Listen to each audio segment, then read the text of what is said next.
Well, hello, listeners. We are happy you are here. And Kona's in the house. He just walked in too. So that's the dog. And this is going to be an exciting little conversation. This is my husband. Some of you may know him. Some of you may be shocked to learn that my husband also lives with type 1 diabetes. So I'm 43 years, you're 40-ish? 41. So this is my husband, David Slemp, and he's going to come share his story. It's obvious that living with somebody with diabetes is a challenge, but being married to somebody, because it's a daily thing, it's not something we can take a break from. And we're going to just find out more about what that's like and how we met and the challenges you've faced with not only your career choice and how that worked out, and your background with athletics. And I think this is the theme of today's show. Anything is possible, even if you are diagnosed with a chronic disease that doesn't take a break like type 1. So let's start at the top. What's your diagnosis story? We always like to hear that, right? So again, about 40 years ago, start at the top. Yeah, I was about 20 years old and I was working fire rescue and I was in medic class. And during the holidays, I think it was December when I was diagnosed, and just felt, not good. I was losing weight, tired, probably irritable. But I was in, like I said, medic school, and I was in cardiology, and I was having trouble memorizing and, just learning. It was really becoming hard. And my instructor even said, hey, what's going on? And back then we didn't have glucometers on the trucks on EMS. So I told my partner, some of my, polyuria, polydipsia, and he goes, man, we need to check your blood sugar when we get to the ER. So we did, and boom, 500. I was like, wow, he said, you're diabetic. So that's when it started, going in and out of, feeling good and not good during the period of being fully diagnosed. So then it became, just managing my blood sugar. Yeah. A lot of things were different back in those days. And this was mid-80s. I was diagnosed in 82. I'm a little ahead of you. That's one of the things I beat you on. So you were already in the path of training to become a medic, being educated and in that system. So you probably didn't even have a chance. And of course, I know the answers to a lot of the questions we're going to be talking about today because I know your story.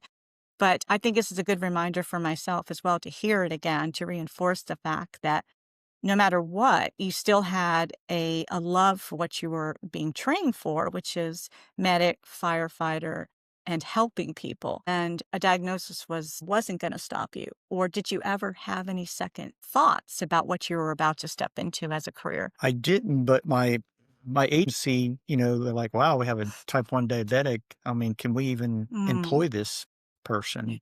And thankfully they did, and they didn't, because I think that was before we had the Protecting Act of having diabetes and working. But working fire rescue, we're in a lot of situations where we might be on an extended call. But I learned over some years of having type 1 to have snacks available and ready to go in my pocket. So on a long call that I could treat myself if I was getting low with, high stress and endurance of, Yeah. And one of the things, this is something that we all face every day is obviously throughout the day and the night, the overnights. I think that's one of the first things that triggered me when I obviously met you. And we'll talk about how we met and why we're here and how we're here right now. 12 years now that we're married, and was the overnights. I can't imagine. It's hard enough as a diabetic to just manage when you're sleeping, but I can't imagine managing blood sugar when you go to sleep in your, I guess they called it the firehouse, the bunk, right? I guess it was the bunks, not knowing if and when you'd wake up, not knowing, again, because you didn't even have a CGM in those days. So you didn't have the information. Did you ever, or did you have time? This is another thing, because when the bell goes off and you got to go out and gear up and get out, do you even have time to check your blood sugar? No, you didn't have time to stop and prick your finger and check your blood sugar. And back then, I remember pricking your finger even took longer. It wasn't a 5-second, blood sugar check. It was more of like a minute that it had to sit in the monitor to give you a blood sugar. So yeah, it has become a lot easier to manage over the years. Yeah, my goodness, yeah, yeah. So, yeah, So so thankful for that. and it just goes to show you how information, especially when you're living a impulsive job, it's Mhm, impulsive because you mhm. really don't know what the next minute, hour, day is gonna bring, and Sure. yet you're still managing this disease that needs attention. So how do you think of looking back, and if you have any memories to share, because 'cause I'm sure the listeners are like, Mhm. "Well, there's gotta be some doozy of, of events that happened that still kind of sit in your memory as far as, wow, I'm so glad that I got through that." There are a lot of them, and then even 5 years after developing type 1, I developed hypothyroidism, Right. which was a struggle on figuring that out because the doctors didn't check my TSH. They just were trying to do all these other things. Finally ended up going to Mayo, and they did the lab test. "Oh, you have hypothyroidism." Yeah.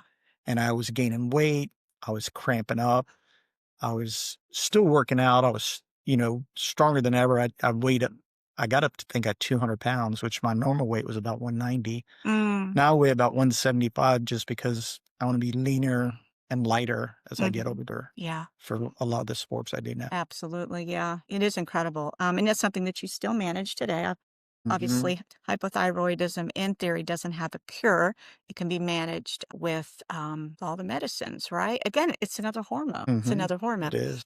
Yeah. So let's talk about how we met and this is interesting. They think it might be at event. You were doing your job and you happened to come upon me. So go ahead and explain your memory of that. Hmm. Well, back then, there wasn't really many meetup groups, and there wasn't a No. lot of help on getting people together that have type 1, No. like with social media now. Mhm. But in my career of being a medic on the rescue, I've gone to so many diabetic calls, most of them lows, where people were unconscious or just, not good mental status and unable to help themselves by getting some glucose or some sugar in. So many, many patients I've had to start IVs on and give them D50 to wake them up and save their life. And a lot of times the family would call or we'd find somebody somewhere that, it hit them quickly, which it could come on very quickly, a low blood sugar. So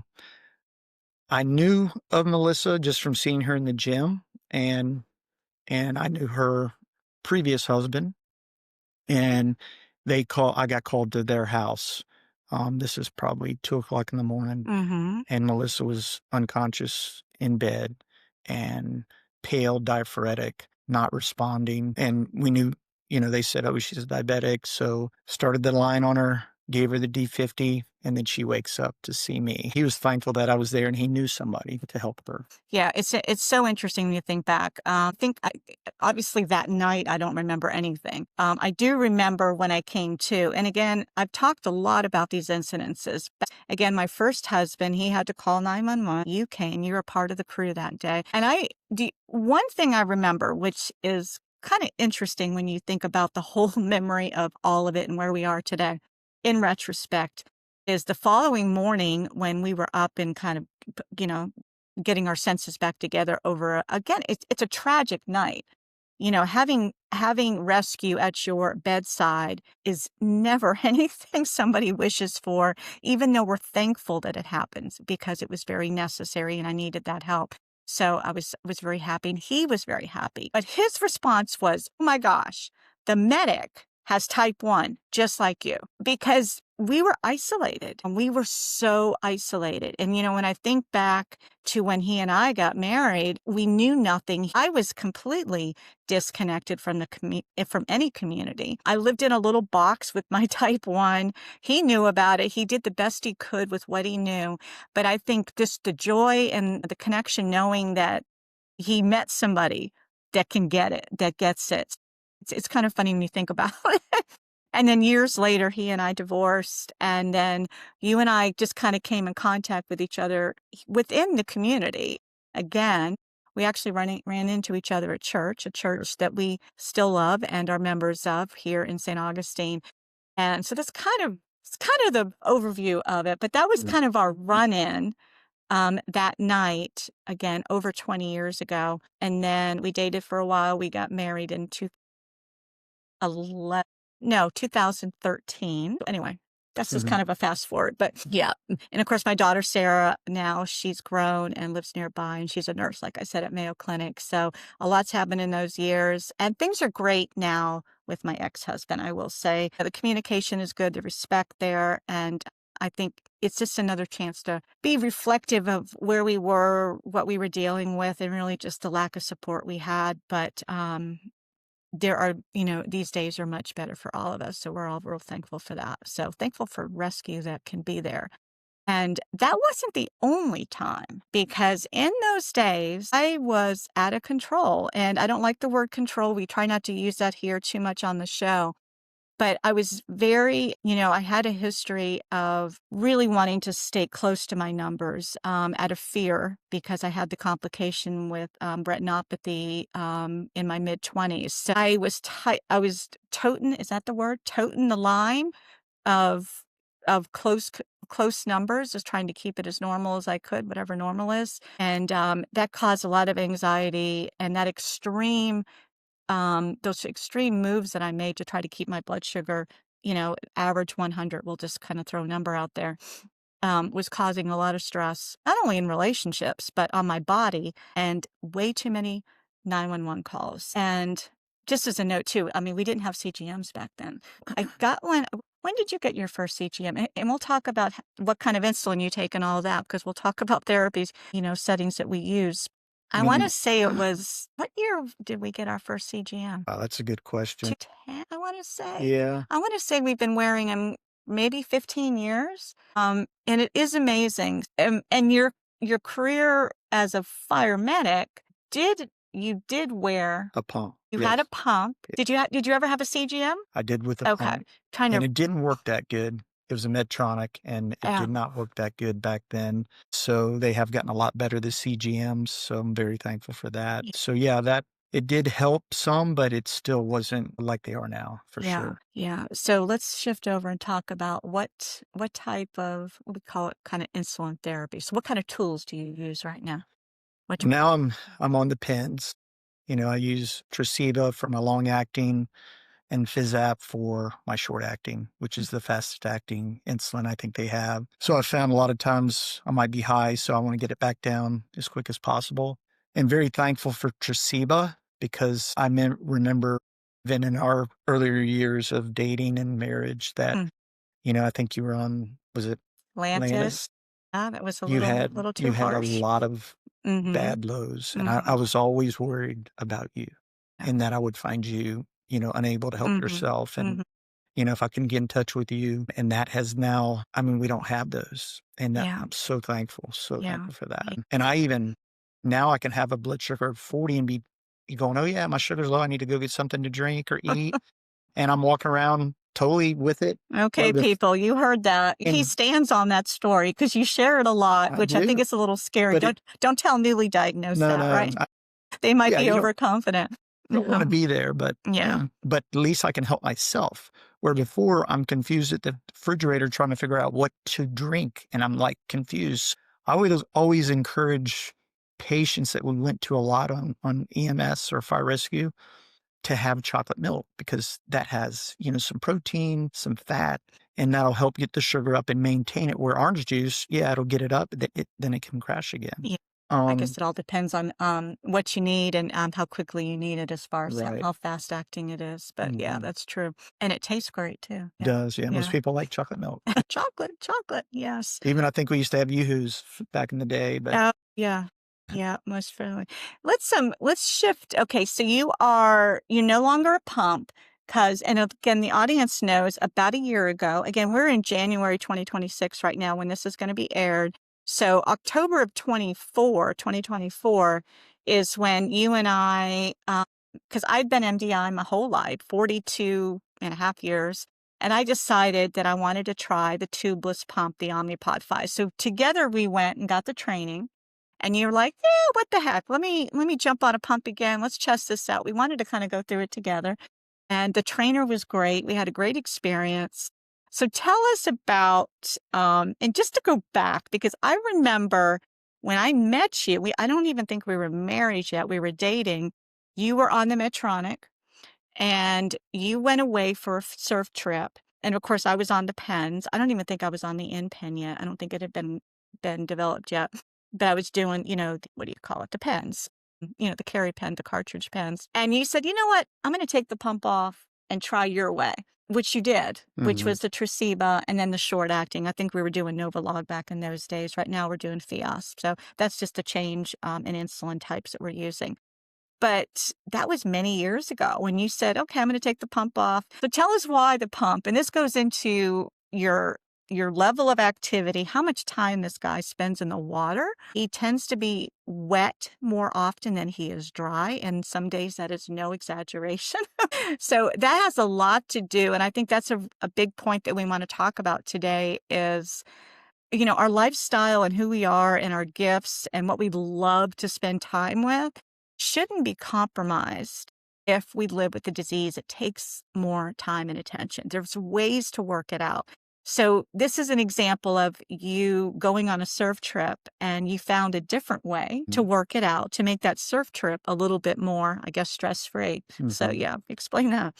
Yeah, instead of, and then even with a pump in a third world country on a surf trip where Mm, somebody could steal your pump and then you wouldn't even have any insulin, that was always worrisome. The pins I could hide better, and even wearing when you're out in the water, you're not on the pump. So therefore you're not getting insulin and therefore your sugars go up. So with the basal Tracebo, I have that long acting insulin always on board, which typically helps. So that was one reason I went to the pins.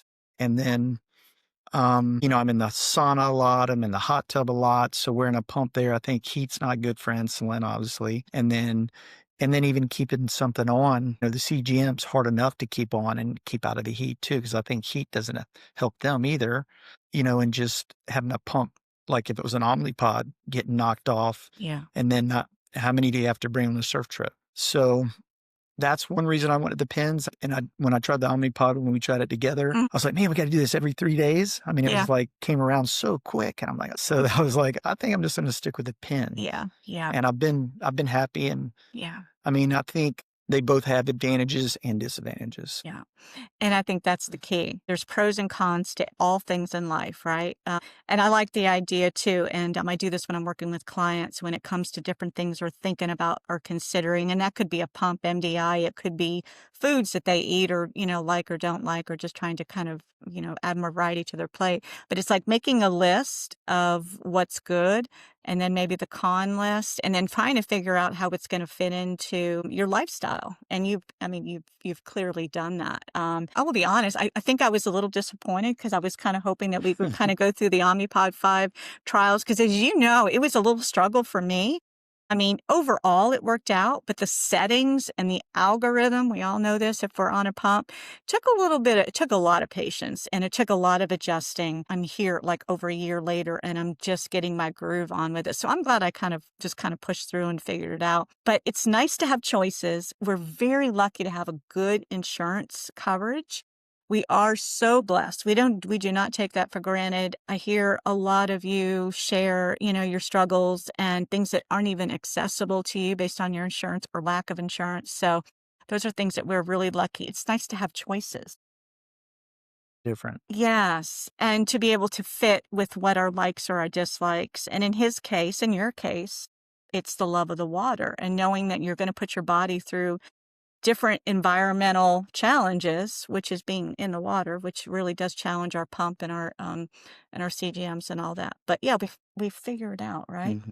It just becomes another area of diabetes that we can say we overcome, right? Yeah, and I forgot to say, I'm honored that you had me on the podcast here, and then what you're doing to help other people, and that I really appreciate your help to me and to others, and Mhm, just living with this lifestyle and making mhm. the best of it. And I always try to put health first, because if we're We not do. healthy, We we're do. not going to be the best Mhm. person you can be. So we really try to help each other out with that. A lot of times I check my blood sugar, it's 80.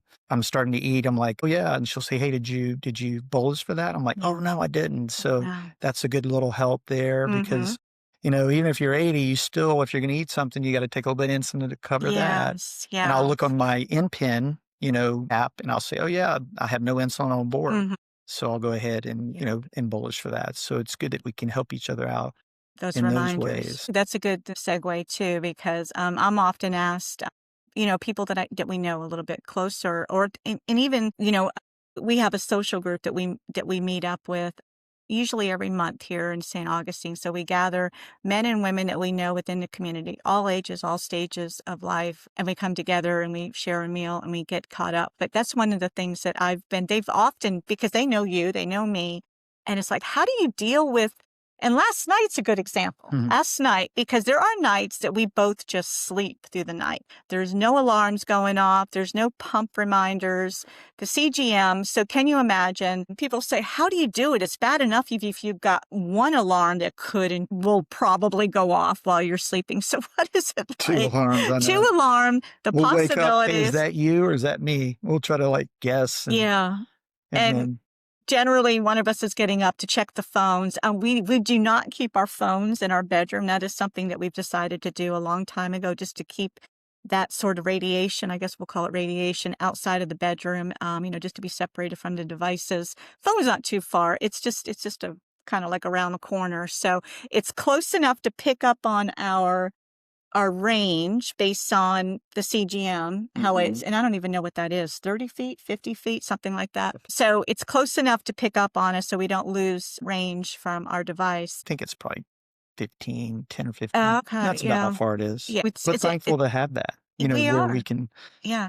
be alerted that, hey, your Mhm. sugar's getting high or low, and you can go in and correct it, and start working on it. But yeah, we do typically every night have one of us is having, an alarm, and it could be early or late. But anyway, that's part of the life as a diabetic. Yeah, right, right. So if I don't hear the alarm, I tend to be a lighter sleeper than you, typically, but not always.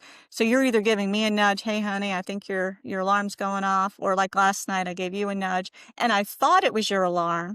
It wasn't your alarm because I just got up a minute or two prior because I was trending low. I, went ahead and got some juice, turned off my settings so it would quiet. I love that part of the G7. If you're not on a G7, that's definitely one of the pluses, where you can actually silent and all it does is vibrate. So about 2 minutes after laying back down in the bed is when I heard this weird noise. And actually, I never did figure out what that was, I because thought it was your pump making. it might have been my pump, because I'm still getting used to all these alarm noises. But it sounded like a CGM that was failing. And that's what it reminded me of. So I'm like, oh, no, I think his G7, because I'm good. I just checked the boxes on my phone. So I'm like, oh gosh, here we are. Maybe his Dexcom is saying, error, can't find your device, or sensor failed. Yeah, I'm very lucky if I get 10 days out of the CGM. I'm about a 5 Yeah, because of being in the water so much, yeah. the saunas. Typically, I don't even want to go in the sauna unless I'm about 8 days in because I don't want to waste a You CGM. just got to Yeah. time it. That is definitely part of it. But I think that's another example of, it just takes patience. I think, and you can agree or disagree with what I'm going to say, but I think there's a there's a boundary there. I think with anybody, I think any of us that live with somebody, or I should say anyone that's living with us, if we manage type 1, whether it's a parent or a sibling or a spouse that doesn't have type 1, there's that, how much input do you want from that person? How much do you want them to suggest or So remind? It's tricky. I think the best thing you can do is, obviously, communication is real important.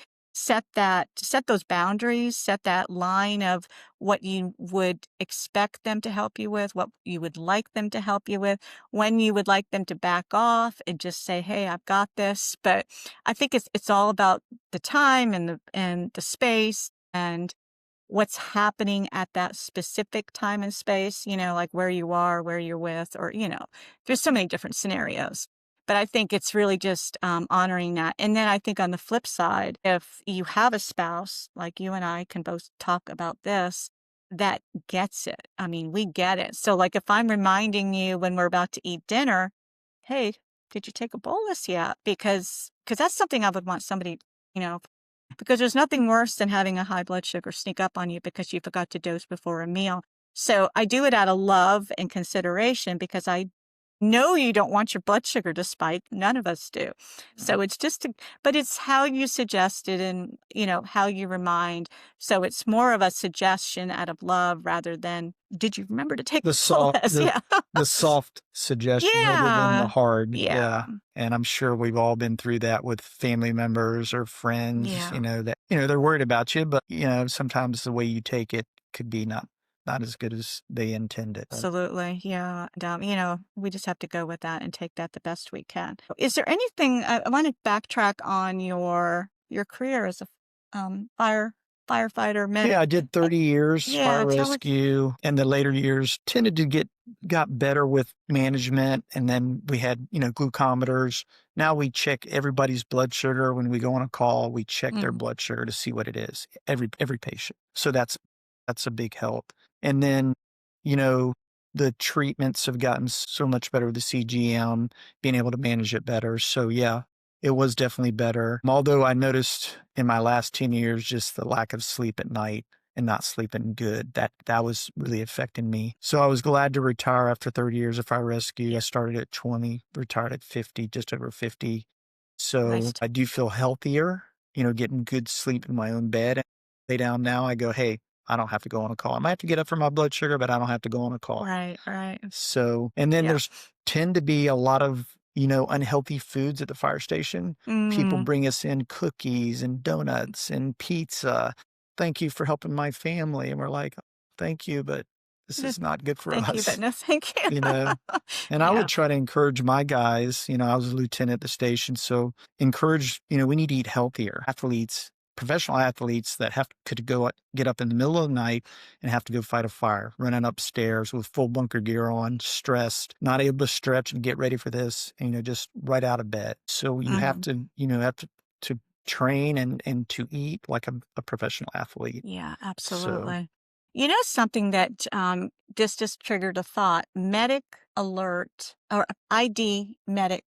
I wear one. I've been wearing one for a while now. yeah. And And I think if before is that something that they're still we still look for those, yes, but now we check everybody's blood sugar, so that's not even Oh, I mean, interesting. before we would go, "Oh, yeah, they're a medic." I mean, they're a diabetic, Yeah. so we would check, "Oh, let's see what the blood sugar is," but now we check everybody's blood sugar. That's just part of our Okay. assessment. But ID bracelet, medical ID bracelets are still a good thing. They Because they are. I've heard different people in the community, these are some things I've even thought of myself. Well, it's like, well, if let's say I'm in a car accident and I'm unconscious, well, clearly they can see my insulin pump. I just happen to be wearing it on my arm right now.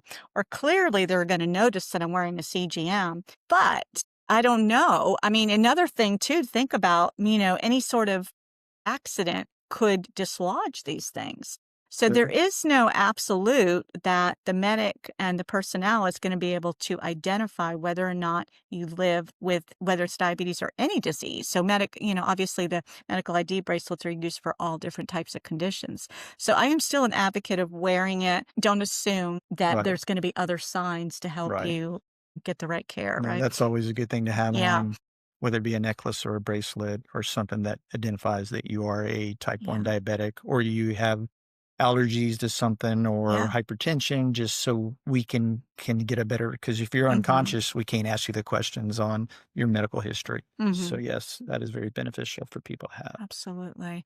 So let's talk about cortisol and stress. Mm. Again, obviously, you came of the adrenaline rushes of being on rescue calls, and you can kind of connect that also with all the years that you've spent doing competitive sports. I remember and I've witnessed, because I've been to a lot of your races over the years, mostly paddleboard racing. I'm pretty sure that's really about the only, and then, more of the eFoiling that you're doing now. But that was a common thing that you would, those races were usually in the morning, 8, Mhm. 9 in the morning is when they would launch off the water, to do a 3, 5, 8-mile paddling. So paddleboarding is, well, I'll put a picture up here if you're not quite sure what paddleboarding is or look it up. But that is something that generally based on the adrenaline again and the cortisol will shoot your blood sugar higher.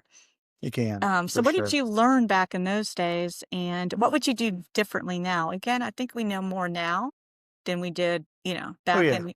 in your earlier, competitive days? So as a competitive athlete, pretty much all my life, I was a competitive swimmer when I was young, and then got into many other sports. But as far as with type 1 at age 20, I was a competitive water skier, barefooter, kneeboarder, wakeboarder. Then I got into stand-up paddleboarding, but I played competitive racquetball, competitive ultimate frisbee. I've done just numerous sports, and a lot of them are very challenging, especially longer duration events like a racquetball match. I'd be playing really good, and then all of a sudden my sugar gets low, and now I'm not moving like I was or thinking like I should, Mhm. and it would really could compromise, my performance. Mhm. So I had a lot of times where it went smoothly and then a lot of times where it didn't. And it was definitely frustrating to have to deal with that. I always say sprinting, any kind of a sprint event, you can pretty much manage that. But when you get into these long acting, whether it be racquetball, ultimate frisbee, a long distance paddleboard race, then I would say, man, I just paddled, 6 miles and I get back and my sugar's like 400. I'm like, Mhm. what happened? I mean, I just burned up so much energy, but it was cortisol. And then on that note, I mean, a lot of times with a high blood sugar, I felt good. And then a lot of times I felt bad. And I'm Mm. not sure why it could differ so much. And then obviously you could have the low too, where I've had lows where I'm just struggling because I'm low and I need a snack or, Mhm. some glucose. Mhm. So yeah, it can affect you in so many different Yeah, ways. yeah, that's just a good example. I've been following some ladies online that have. There's a lot of athletes that are living with type 1. I think there's football players, there's swimmers, and if there's any that I'm not thinking of in sports, but Ninja. I yes, remember. yes, Yeah. American Ninja Warrior. Yeah, so I Couple love, of yeah, I love that there's getting more attention on this and that they're freely showing their devices and talking about it and they're giving them time to be able to do that. So I think there's a lot of good examples of what we can do. And, it really is about having a plan. And just like when I'm helping women through their hormonal chaos, it's really tracking trends. But that's a good example with sports as well, is maybe analyzing a race that you did a week before and say you've got a race coming up next month. Then it's like, okay, well, what did I do? I mean, it's about food, it's about insulin on board, it's about really gathering the data and doing the best you can the next time to maybe tweak something. That's about all we can do, is it? It's like everything's an experiment. We're always learning. We're always taking the response that we received back to our next decision. And competitive sports is another I think example of that. so many things affect your blood sugar. Mm. I think about, the exercise, the sleep that you had the night before, what you've eating, how much stress you're under, if you're sick, hydration, all these things can Yeah. affect it. And that's why every day is so challenging, to keep our blood sugars in a good control. So it does challenge us every day with keeping a good blood sugar. It sure does. So there's a word that gets thrown around in my house, especially a lot lately. Now that the show is here, I've been doing the podcast now for a couple years, and I'm coaching women and leading groups, and obviously the show. If I didn't mention that already, this podcast, and then I'm in the middle of writing a book. So you've probably heard hormones, perimenopause, menopause, maybe more times than you ever thought you would. It's obviously part of my life and, part of what I'm doing to help other women and, the work that I'm doing, especially with the book coming up. So what is your thoughts around that? And just mindfully too, you didn't grow up with any sisters. Mm-mm. So those are things that you didn't grow up hearing about, the hormones, the monthly cycles, and, things that you're not as familiar with, those same spots about learning about all Well, of this continuously. I do hear a lot about it from, you here and just, with how you're helping other women. But also I work at a clinic doing IV therapy at a medical clinic, and we have a nurse practitioner that helps a lot of women with their hormones. So I see it, I hear it and see it there too. So yeah, I mean, and we should all know about it, just all the husbands and the men out there to know that women go through a lot of, especially into menopause, postmenopause, premenopause, all that, Tough because stage. it can affect how Mhm. they're acting and their mood and how they're feeling. So, I mean, yeah, it's been an eye opener. I've learned a lot and I appreciate you being receptive because mm, there's days that it's all the talk in the house, and I'm just happy that your ears are receptive of yeah, that. yeah, I wanna And learn more to help people yeah, too, for yeah. sure. I think, and this is something that I'm not hearing too much about in our space, is the effects of men as they're aging. We talk a lot about women aging on this show. I know I do have some men listeners. Hello out there, because you Mm, reach out to me and say you love the show, even though we talk hormones or menopause more than not. But testosterone is a very well known men's hormone, even though we have it as well. Definitely part of that whole sexual hormone, protocol that, we have going on. But what do you think, as far as what's your thoughts about, you just turned 60. You just mhm, turned 60, so you've been living with type 1 for 40 years. You're aging like we all mhm. are. What are you feeling or seeing different with, not only mentally, but physically? And do you feel like, hormonally, that there's some challenges for men as well? Yeah, yeah, and, I have the thyroid issues, so that's Mhm. that's a hormone and, Mhm. keeping that balance, but I've been pretty lucky with my testosterone, and do some supplements to help with that. A lot of people that we do labs on at the clinic I work at, most guys and women are low on testosterone, so that is something that we wanna make sure that we're trying to boost up, and obviously working out helps with that, and some of the foods, and there are some supplements. And then a lot of people have to take injections of testosterone or pellets. And so, yeah, it's definitely something that you should have checked and try to make sure it's in a good range. Yeah, most definitely. So is there anything that you would adjust or do differently now, knowing what you know now? Because I know you and I, we continue to learn. We're just sponges with information, whether it's other podcasts, reading, just following functional doctors, and obviously the clinic you work in.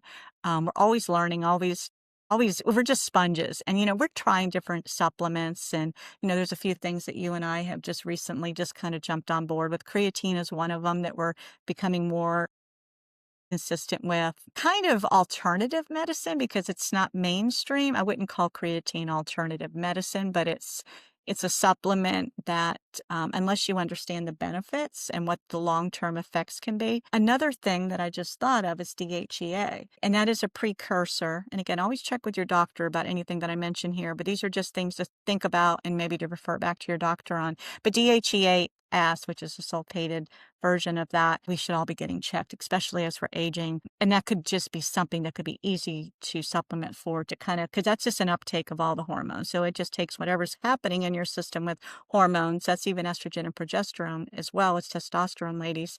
And it just kind of, I guess, magnifies it is the word. It just kind of influences it in a good way. So Yeah. what's your experience with DHEA? Yeah, I've been taking that for several years, and I think Mm-hmm. that's what's helping keeping my testosterone boost up, Mm-hmm. and therefore I don't have to take, Right. injections, and very thankful for that because it does seem to keep me up in the good high range is where, I wanna be. And I've been taking creatine probably for 4 years, off and on, but I remember when it first came out and I was into working out real heavy, and it really helped my workouts. But now they found it has a lot of cognitive, good Mm-hmm. things, Mm-hmm. and now women are taking it a lot more than Yeah. they used Yeah. to, I think, unless they were bodybuilders. But Right. now and I think it's got a lot of good benefits for sure. Yeah. It just goes to show you, sometimes we hear a term or a supplement and we automatically put a label on it, or it's got a, we assume we know what it's for, what the benefits for. But creatine, again, for both sexes, and we're not going to go down the supplement route too much today, but it's something that you and I really enjoy learning and doing more of, along with moving our bodies. We love to cook, and we love all the good food we get to bring in the house and make some amazing meals. And I'm glad that we agree on that too, Yeah. because if I had a husband that didn't like salads as much as I do, but Huh. chances are you might like salads even more than I do.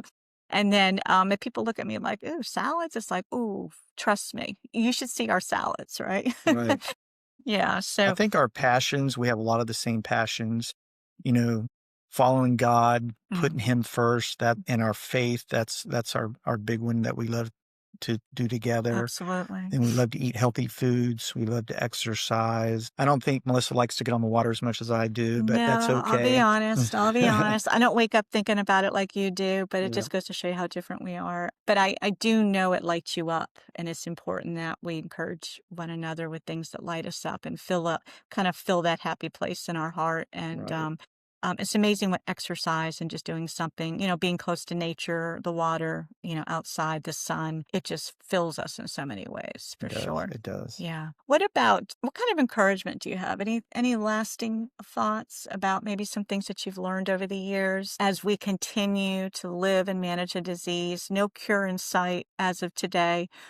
Um, what do you think your big takeaways are, when you think back to when you were diagnosed, where you are now? Well, I think, when I was first diagnosed, I'm like, okay, this is, 40 years ago. Hey, there's going to be a cure in 5 years. We all And heard then that. every 5 years, like, okay, there's going to be a cure in 5 years. And I think they have cured some people in other countries, not so much here because I think Big Pharma wants to keep selling insulin and, diabetes meds. But I think we will see that, but I'm just with the management is so much easier with the CGMs, the N pens, and just different ways to live a more normal life and be able to, function, at a good level all day long and Mhm. not have an emergency, Yeah. with a high or low. So yeah, I'm very thankful for, Yeah. living at this time with type 1, and I remember when I was younger, there just didn't seem to be that many type 1s, I know. I although I know. went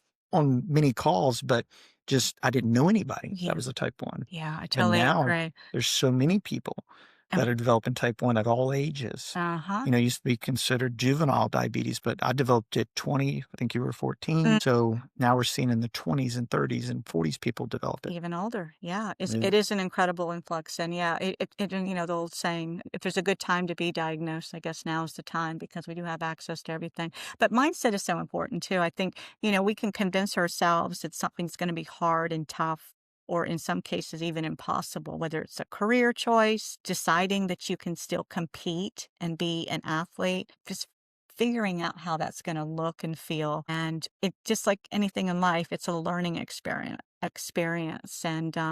And like you mentioned, our faith in God is really our foundation. We look to him, we pray to him. He's our guide. And we know that he didn't give us this disease out of any sort of punishment or anything like that. This really is just something that we were kind of assigned. I'll call it an assignment. This is your assignment for life. And I promise I'm going to give you all the tools and all the hope and lean on me. And this is how God speaks to me. And this is how I try to speak back and ask, for all of the things. And it always starts with gratitude because, like you say, it is a good time based on again, if we have the access to good medical tools to manage blood sugar and hormones, then we have to be thankful for that. Continue to gra- feel Mhm. gratitude, right? Yeah. So, what do you have going on right now? We didn't talk about this new love. He's got this new love. It's called eFoiling. So, tell us a little bit about eFoiling. Well, And Well, it's hydrofoiling. E-foiling is with a motor yeah, and a yeah. battery, but I do like probably 6 or 7 disciplines of foiling, and sometimes we don't have a motor and we're riding energy, whether it be a wave or a wake or pumping off of a dock. I do stand-up foiling, do I use a foil drive, which is an assist. We have e-foils that I teach people on, and I Mhm, really probably the easiest way to learn how to foil is by e-foiling. And and what a cool way to experience, the water, flying over the water mm, at speeds. And sometimes, I mean, I've been clocked on a wave at 30 miles an hour on a wave, and that is super fast, which I used to barefoot at over 50 miles an hour, and that was fast, but it's different. And, but what a cool thing. And I'm so thankful. I've been doing it for about 7 years now, and it's mhm, been a blessing in my life. And mhm. really, I don't even have to take surf trips now because I can have fun on a little small waves Yeah, on hydrofoil. And we'll probably show some clips of that on here too. But it is just an amazing thing. And it's so fun to enjoy the water, and, the salt water now because I used to do a lot of, you know, skiing in the lakes, but now I'm on the ocean. We're close to the ocean. So, we Yeah. live on a basin, so I can fold right from my house. It's just a Yes. great thing to have, and in my toys that I have, paddle boards, Mhm. foils, and just so many things to enjoy the water. Yes, yes. Very grateful. And we just pack diabetes in our back pocket when we decide on what we're going to do every day. And we learn along the way, right? Yeah, we do. All right. Any closing thoughts as we say goodbye? I'm just so happy you finally got on the show again. Yeah, yeah, I have been thinking and talking about just getting in front of a camera with you for a while. There's been major procrastination. We're both very busy with our jobs and helping people and family and running a household. You know how it is. And not to mention the water sports that you got to fit in on a beautiful day. yeah. And so I'm glad we finally took the time. Everybody got a chance to meet you, put a face with the, yeah, Mhm. she's married to a T1D. Well, guess what? He's right Yeah, here. So yeah. Dave is for real. So things are good. And I want you to be sure that I'm going to have some contact information here in the show notes. You can follow him mainly on Instagram. And it's interesting too, because you mentioned the other day that you don't put a lot on social. You just, you're not that active and you need to do more, but it's all about time and, just making time and making it a priority. But you haven't mentioned that you're type 1 on your profile. Again, you just haven't mentioned it. Do you think that would change? I should. You I should? should mention it. Yeah. Yeah. No I'm pressure. definitely not Mm. afraid to mention it to anybody. When No. I teach CPR classes, I teach at the hospital and I do public CPR teaching. I've been doing that for like almost 40 Yeah. years. And I always talk about being a type 1 and that, hey, if I'm up here teaching and I start getting pale and, I'm a little confused, then hey, get me some sugar. Right. So I always want to, Yeah. let people know, let friends know, because then if we're out on the water, they could help me if I needed help. But I try to make sure I'm always prepared for, I've been out surfing and been on long distance paddles where my sugar gets low. And if you don't have a snack, then that really makes it even more scary. So it's good to have, preparedness and, doing these long events, like long paddles in the ocean. I mean, last thing I want to do is get caught out there in crazy conditions and have struggled to get back to shore, So definitely something to think about, just preparation for any athletic activity. You That's want to right. definitely be prepared and have your snacks Right. and hopefully be able to see your blood sugar. Like I can see it on my watch now, so I Mhm. don't have my phone with me. I can definitely pick up on, what's going on. That's right. We gotta prepare for the highs and lows. Yeah. Mhm. Absolutely. Well, we wanna appreciate you taking the time to listen in and meeting Dave today. Check out the show notes. I will link his accounts and say hello, and you can look on, his profile and see some of the videos and all the different water sports that he enjoys and, get a closer look at what he's doing with type 1 diabetes. So anything's possible. So we'll be back in here same time next week. All right. Bye. Bye, everybody. Mhm.